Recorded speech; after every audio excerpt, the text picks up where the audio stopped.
এই কয়েকদিন প্রচুর পরিমাণে বৃষ্টি হয়েছে, যার জন্য মামা বাড়িতে বেড়াতে এসে ঘরেই বসে শুয়ে দিন কাটাইলাম। যাই হোক, তো আজকে আমরা এখানে থেকে কালকে চলে যাব। তো ভাবলাম তাহলে আজকে একটু ঘোরাঘুরি করি, যেহেতু অনেক রোদ। আজকে কিন্তু এখানে কোনো বৃষ্টি হয়নি। আর এইদিকে দেখো, আজকে 3 থেকে 4 দিন পর রোদ বের হয়েছে বলে সবাই পাটকাঠি নেড়ে দিচ্ছে এবং পাটও দিছে উঠানে ছড়িয়ে, যাতে রোদে শুকিয়ে যায়। এই বাঁশবাগান দিয়ে যেতে আমার কিন্তু খুবই ভয় লাগে।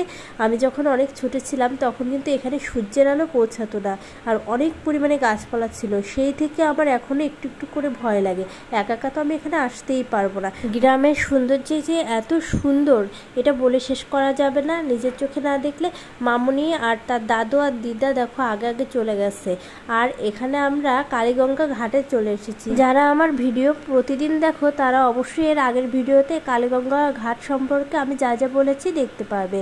তো আমি এদিকে গিয়ে আজকে একটু ছবি তুলতে চাচ্ছিলাম, কিন্তু মামুনি প্রচুর পরিমাণে ডিস্টার্ব করতেছিল। আর যেহেতু পাশে ঘাট ছিল, ওকে একা ছেড়েও দেওয়া যাচ্ছিল না। তো আমরা এখানে বেশি সময় না থেকে এবার ফিরে যাচ্ছি। আমার কথাগুলো আজকে খুব একটা ভালো শোনা যাচ্ছে না, কারণ আমার গলাটা একটু ফ্যাস ফ্যাস করতেছে, একটু ঠান্ডা লেগেছিল আর কি। যেহেতু কুমড়া শাক আমার খুবই প্রিয়, আর এই জন্য আমি যেখানে কুমড়া শাক দেখতেছি একটু করে ভিডিও করে নিচ্ছি। সত্যি কথা বলতে, এই গ্রামে যেখানে সেখানে কুমড়া গাছ যেভাবে সেভাবে লাগিয়ে রাখছে, অথচ কত সুন্দর কুমড়া গাছ হয়েছে। আর আমরা আমাদের বাড়িতে যখনই একটু ট্রাই করি গাছটা বড় করার, কিছুতেই হয় না। এখানে দেখো হলুদের গাছ লাগাইছে অনেকখানি জায়গা জুড়ে। আমার যেতে ইচ্ছা করতেছে না, কিন্তু চলে যাব, কি আর করা। তো যাওয়ার পথে এই দেখলাম বেগুনগুলো একটু বড় হয়েছে, তো ভাবলাম এখান থেকে 2টা বেগুন ছিঁড়ে নিয়ে যাই, খাবো। আর একেবারে বেশি বড়ও হয়নি, মানে মোটামুটি একটু বড় হয়েছে। যেহেতু আমরা আছি কয়েকদিন যাবৎ আর প্রত্যেক দিন বেগুন ভাজি খাচ্ছি, আর বেগুন বড় হওয়ার সময় দিচ্ছি না। আর দেখো, ও একটা বেগুন ছিঁড়তে প্রায় 10 মিনিট লাগিয়ে দিল।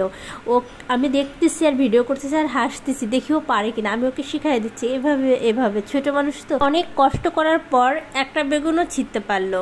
এখন আরেকটা ছিঁড়তে যাচ্ছে, কিন্তু এটাও সেভাবেই ঘুরাচ্ছে, তো ঘুরাচ্ছে এইভাবে সেইভাবে ওইভাবে, কোনোভাবেই কাজ হচ্ছে না। ও কিন্তু বেগুন ছিঁড়তে পারতেছিল না, কিন্তু আমাকেও বলতেছিল না, কিন্তু আমি দেখতেছিলাম যে দেখিও পারে কিনা। ও কিছুতেই ছিঁড়তে পারতেছিল না, আর আমি হাসতেছিলাম। পরে আমি ছিঁড়ে দিলাম। আমি এখন ভিডিওটা এডিট করার সময় এত হাসি পাচ্ছিল। এর মধ্যে মামি ডাক দিল খাবার খাওয়ার জন্যে। আমি আসলে গ্রামে এসে খেতেই চাই না। আমার মনে হয় আমি যেন সারা গ্রাম ঘুরি, সারাদিন দেখি। আমার কাছে অনেক ভালো লাগে গ্রাম। তো এখানে কিন্তু অনেক কিছু রান্না করছে। আমার পছন্দের ছোট মাছের চচ্চড়ি রান্না করছিল, তারপরে ছোট মাছের 2টা পদ ছিল। আর এখানে বড় মাছের ঝোল রান্না করছে আলু দিয়ে, ওখানে মাছের মাথা দিয়ে ডাল ছিল, সরিষা ইলিশ। এরপর আমরা খেতে খেতে দেখি যে মামি পিঠা বানাতে চলে গেছে। এখানে তাল ছেনে রাখছে, তালের বড়া করবে।